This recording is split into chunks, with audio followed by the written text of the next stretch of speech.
하나님은 한 인간을 구원하실 때 그냥 즉흥적으로 하시지 않아요. 맨 먼저 선택을 하시죠. 그리고 나서 두 번째 단계로 부르시는 과정이 있습니다. 아브라함을 부르셨잖아요. 아브라함아, 아브라함아. 또 모세를 불러주셨어요. 또한 오늘 말씀에는 예수님의 제자들을 예수님께서 부르시는 장면이 나옵니다. 부르신 목적은 우리를 구원하시는 것이 첫 번째고, 그 다음에 또 부르신 목적이 뭔가요? 우리에게 사명을 부여하시기 위해서 부르신 거죠.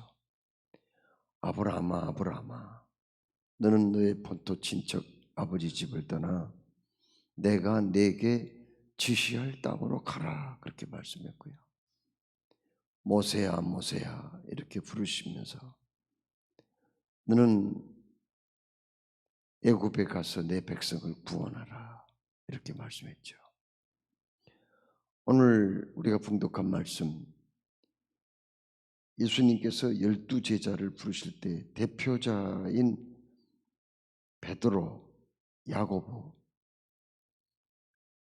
그리고 요한,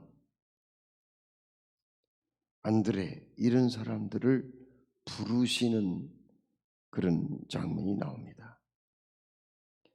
자, 그런데 오늘 여기 부르심을 보면은 우리들도 부르시는 하나님께서 어떤 마음으로 우리를 부르시는가, 이걸 우리에게 가르쳐 주시거든요.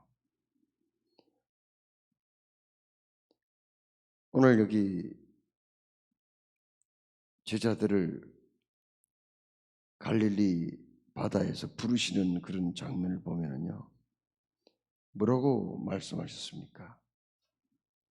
부르실 때 예수님께서 갈릴리 해변으로 지나가시다가 시몬과 그 형제 안드레가 바다에 그물 던지는 것을 보시니 그들은 어부라. 고기 잡는 걸 보시고 뭐라고 말씀하셨어요? 17절에 나를 따라오거나, 이렇게 말씀하신 거예요. 따라오라고 말씀하실 때는 왜 따라오라고 말씀하시는지 이유와 목적,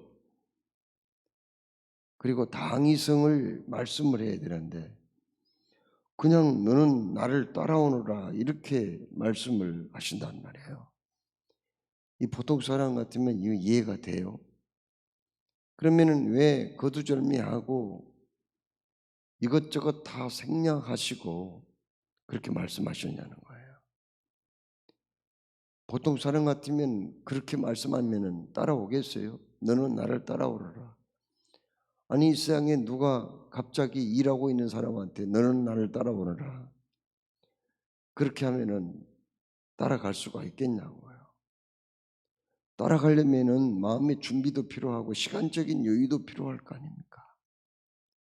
그런데 오늘 여기 말씀은 좀 이건 이해가 안 되는 그런 모습입니다. 그물을 던지는 것을 보시고 나를 따라오너라, 이렇게 말씀을 하셨는데, 이렇게 말씀하신 데는요, 예수님이 그만큼 영적인 권위가 있었다는 것을 먼저 우리가 생각할 수가 있는 거죠. 이 세상에 그 누가 나를 따라오라는데 바쁘게 분주하게 일을 하다가 따라가겠어요? 예수님은 그만큼 영적인 권위가 있기 때문에, 그 말씀에 힘이 있었기 때문에 그들이 그 말을 들었다는 것을 알게 되고요. 또 이것저것 다 생략하고 너는 나를 따라오너라, 이렇게 말씀하신 데에는 예수님을 따라야 할 그 목적이, 그 일이 너무나도 다급하기 때문에, 긴박하기 때문에 예수님은 그렇게 말씀을 하신 겁니다. 그러면 도대체 예수님이 나를 따르라, 예수님을 따라야 할 그 일이 왜 그렇게 긴박한 일이었는가요? 나를 따라오라 이렇게 말씀하시고 내가 너희로 사람을 낚는 어부가 되게 하리라 이렇게 말씀하셨습니다. 사람을 낚는 어부가 되게 하리라. 사람을 낚는 일, 이것이야말로 너무너무 긴박하고 중요한 일이기 때문에 예수님이 그렇게 말씀하셨다는 것을 여기에서 말씀하고 있습니다. 여기서 사람을 낚는 어부가 되리라. 이 원문 내용을 읽어보면요, 어떤 뜻으로 나왔냐면은 고기를 잡는 것은 뭐 때문에 잡는가요? 고기 잡아먹으려고 잡는 거지요. 그걸 잡아서 시장에 팔든지 아니면 집으로 가져가서 반찬을 해서 먹든지 어찌됐든지 간에 고기 잡는 것은 사람이 그걸 잡아먹기 위해서 잡는 거 아니겠어요?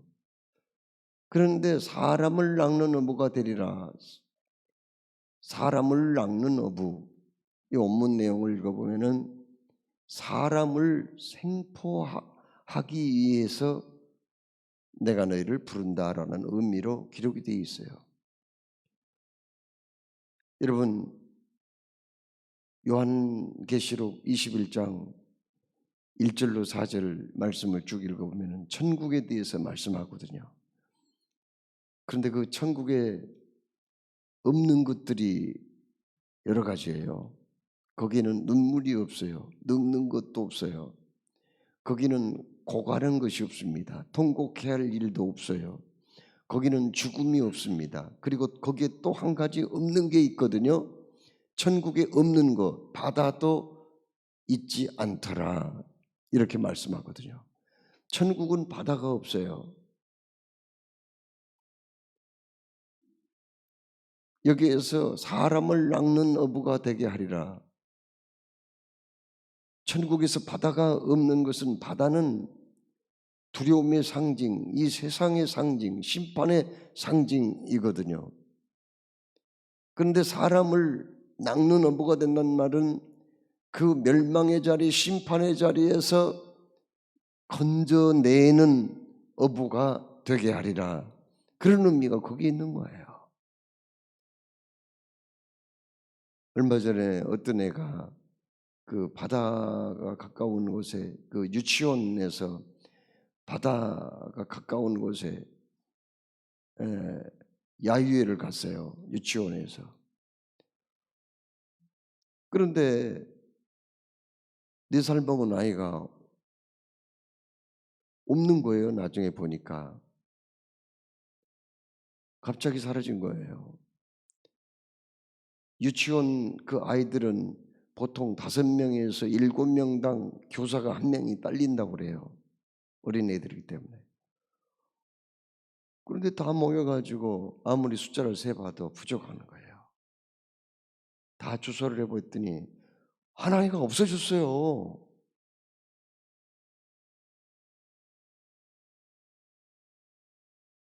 그런데 그 아이가 좀 발달 장애가 있는 아이예요. 혼자 그 이탈해가지고 바닷가에서 왔다 갔다 하다 바다에 빠져버린 거예요, 그냥. 그래가지고 나중에 그 얘가 바다에 둥둥 떠 있는 걸 보고 건져가지고 병원에 데려갔지만 이미 죽은 상태였어요. 발을 헛디뎌서 그랬는지 어쨌는지 모르지만 아무튼 그 짧은 시간에 돌봐주지 못하니까 그냥 선생님들이 그 아이를 놓친 바람에 아이가 그냥 바다에 빠져 죽었어요. 며칠 됐어요.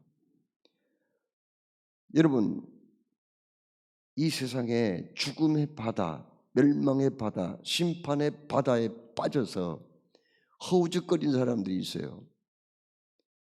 그 얼마 전에 죽은 아이도 바다에 빠졌을 때 빨리 발견만 했다면, 빨리 건져냈으면 죽지 않았을 텐데 상당한 시간이 지나고 나서 빠져 죽은 거예요. 오늘 우리 주님이 사람을 낚는 어부가 되게 하리라. 이 일은 너무 긴박해요. 너무 중요해요. 지체할 시간이 없어요. 그래서 제자들을 부르실 때도요, 그냥 이것저것 길게 설명하지 않았습니다. 설득할 시간도 없어요. 그래서 그냥 나를 따라오라. 내가 너희로 사람을 낚는 어부가 되게 하리라. 이렇게 말씀을 하셨습니다.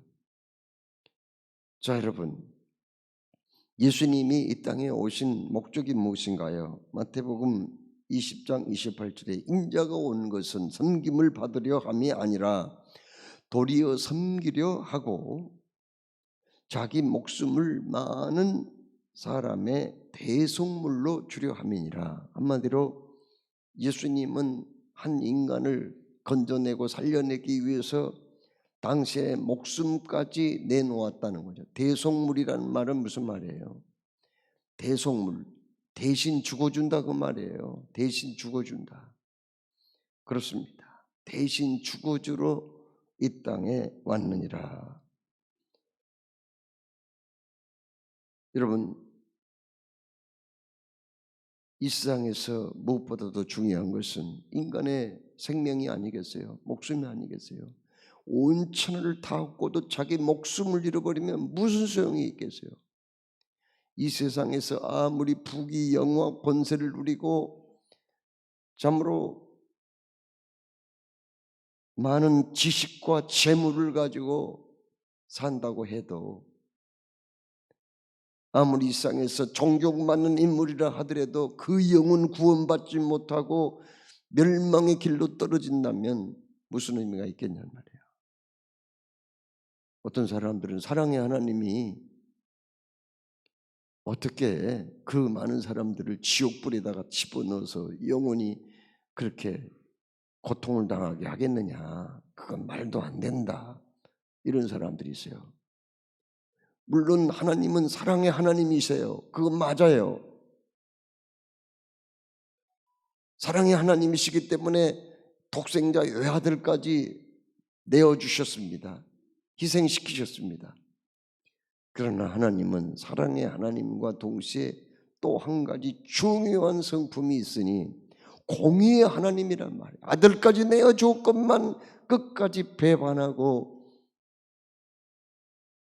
하나님을 등지는 사람들은 심판을 받을 수밖에 없는 거죠. 이 사실을 우리가 많은 사람들한테 알려줘야 된다는 거예요. 우리 인생이 70이요 강건하면 80이라도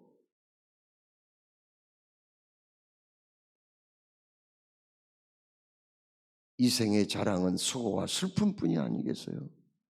그리고 그 이후에는 심판이 있다는 거, 내세가 있다는 거, 믿는 자들은 주님의 십자가의 공로로 구원받는 것이고, 믿지 않는 자는 하나님을 배반하고 예수님을 짓밟는 그러한 행위를 했기 때문에 심판받아 멸망의 자리에 들어갈 수밖에 없다는 사실을 알려줘야 된다는 거예요. 전해줘야 된다는 거예요. 그 일이 너무 급해서 예수님은 나를 따라오너라. 내가 너희로 사람을 낚는 어부가 되게 하리라. 이렇게 말씀을 하셨습니다. 그랬더니 또 이해할 수가 없는, 이해하기 어려운 그런 제자들의 모습을 볼 수가 있어요. 18절에 곧 그물을 버려두고 따르니라, 이렇게 말씀했어요. 그물을 버려두고 따르니라. 또 20절에도 곧 부르시니 그 아버지 세베대를 품꾼들과 함께 배에 버려두고 예수를 따라가니라. 야고보와 요한은요, 자기 아버지하고 같이 또 거기 그 다음날 고기잡이를 위해서 근무를 깃고 있었어요. 그런데 그 아버지도 그냥 버려둔 거예요. 아버지까지. 그리고 또 어떻게 했어요? 배와 그물까지 다 버려둔 거예요. 품꾼들이 있어요. 거기 같이 일하는 사람이 있었어요. 품꾼들, 품삯을 주고 일 시키는 사람이 있었어요. 그 사람까지 자기 아버지와 버려두었어요. 배와 그물까지 다 버려버렸어요. 왜 그랬을까요? 어부가 생업에 종사하는 건 너무 중요한 일이잖아요. 고기잡이 안 하면은 누가 먹여 살리겠어요? 자기 집에는 가족들이 있잖아요. 처자식들이 있잖아요. 그런데 왜 그걸 다 버렸을까요? 왜 다 버렸을까요? 주님이 하신 말씀, 나를 따라오너라. 내가 너희로 사람을 낚는 어부가 되게 하리라. 이 일이 그물 깁는 것보다, 어로 작업을 하는 것보다, 아버지를 모신 것보다, 품꾼들을 격려하고 일시키는 것보다 더 소중한 일이기 때문에, 너무너무 긴박한 일이기 때문에 이들은 그렇게 할 수밖에 없었다 하는 말씀입니다. 자, 여러분, 제자의 길은 바로 주님의 부르심에 응답을 하고 맡겨주신 사명에 충실한 것이 제자의 삶이죠. 우리도 그렇게 부름을 받았습니다. 우리는 주님을 따라가는 사람들 아닙니까? 우리도 제자들 아닙니까? 그런데 우리는 12제자에 비해서 그래도 더 훨씬 짐을 가볍게 하지 않았어요? 참 12제자들 보세요. 이 사람들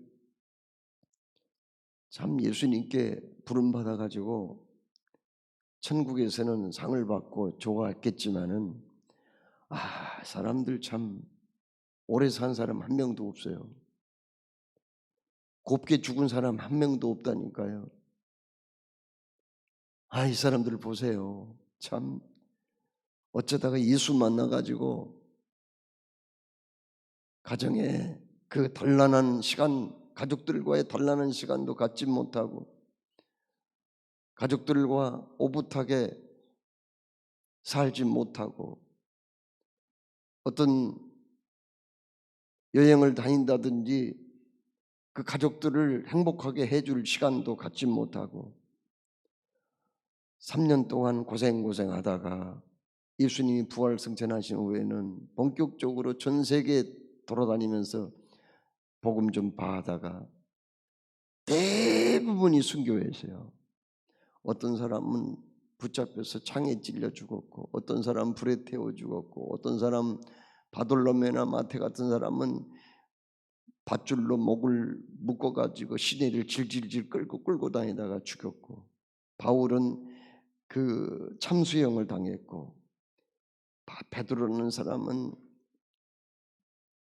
십자가에 거꾸로 매달려 죽었고 말이에요. 그 세속적인 말로 얘기하자면 너무너무 비참해요. 팔자가 센 사람들이에요. 어떻게 보면. 그런데 우리도 부름받아 구원받았잖아요. 근데 우리들한테는 배와 그물을 다 버려두고 나를 따르라, 그것까지 요구하지 않았어요. 우리들한테는 너희 처자식 다 버리고 남편도 아버지도 다 버리고 나를 따르라, 그렇게까지는 요구하지 않았습니다. 그건 우리한테는 그럼 뭘 요구했어요? 전도 대상자를 한 번쯤 만나야 될 게 아니냐. 그들에게 내세가 있다는 거, 그리고 언젠가 아니 머지않아 주님 앞에 서야 된다는 거. 믿으면 구원이고 믿지 아니하고 거부하면 심판받고 영원한 멸망에 들어간다는 거, 이것만으로도 좀 전해주면 좋겠다, 이거 아니겠어요? 자, 여러분, 한 주간 남은 기간, 그동안 우리가 전도 대상자를 4번을 만났다면 한 번만 더 만나면 되는 거고, 한 번도 못 만났다면 마지막으로 한 번이라도 만나서 내가 주님께 선택을 받고 부름받은 목적대로 순종하는 게 중요하다는 것을 기억하면서 이번 한 주간을 뜻깊게 보내는 전도자로 살아가는 저와 여러분이 되기를 주의 이름으로 축원합니다. 사랑해 주님, 말씀을 주심을 감사합니다. 주신 말씀 새기며 참으로 주님의 부르심에 응답하고 또 주님이 우리에게 명하신 일에 순종할 수 있는 우리의 믿음이 되게 하여 주옵소서. 예수님의 이름으로 기도드리옵나이다. 아멘. 우리 오늘 아침에 선포하신 말씀을 의지하여서 함께 기도했으면 좋겠습니다. 우리 합심으로 통성기도 한 후에 담임 목사님께 안수 기도 받으실 분은 앞자리로 나오시면 좋겠습니다. 우리 이 시간 마음을 같이 해서 정말 뜨겁게 간절히 기도했으면 좋겠습니다. 한 2가지 크게 제목을 정해서 기도하고 싶습니다. 먼저 태신자를 위해서 기도하겠습니다. 오늘 말씀하신 것처럼 그분들이, 우리가 만났던 분들, 또 만나지 못한 분들 우리가 꼭 만나게 해주시고, 그 만날 때 역사가 이루어져서 그분들이 이번 새생명 축제 총동원주일 모두 다 교회로 나와서 구원의 자녀가 될 수 있도록 그 영혼들을 불쌍히 여겨달라고, 그 영혼들을 구원시켜달라고 우리 크게 주님의 이름 한번 부르고 기도하도록 하겠습니다. 주여, 사랑과 은혜가 풍성하시고 자비가 넘치신 하나님 아버지 감사합니다. 하나님께서 꿈과 비전을 허락하여 주시고 우리 교회를 통하여서 수많은 영혼들을 구원하시고자 이번에 새생명 축제를 허락하여 주시고 지금까지 인도하여 주심을 아버지가 감사합니다. 저희들 아버지가 또 하나님 기도 가운데 하나님 응답 주셔서 1,500여 명의 태신자를 저희들 작정하고 하나님께 올려드렸습니다. 주여, 이분들을 우리가 만나고 또 기도하면서 또 하나님의 역사하심과 인도하심을 간절히 기도하며 기다리면서 우리를 나아가고 있습니다. 주여, 저희들이 올려드린 이 태신자를 하나님 받아주시고 불쌍히 여겨 주옵소서. 이 영혼들을 하나님 불쌍히 여기시고 긍휼히 여겨 주옵소서. 하나님을 만나고 우리 주님을 만나야지 살 수 있사오니 이분들이 꼭 아버지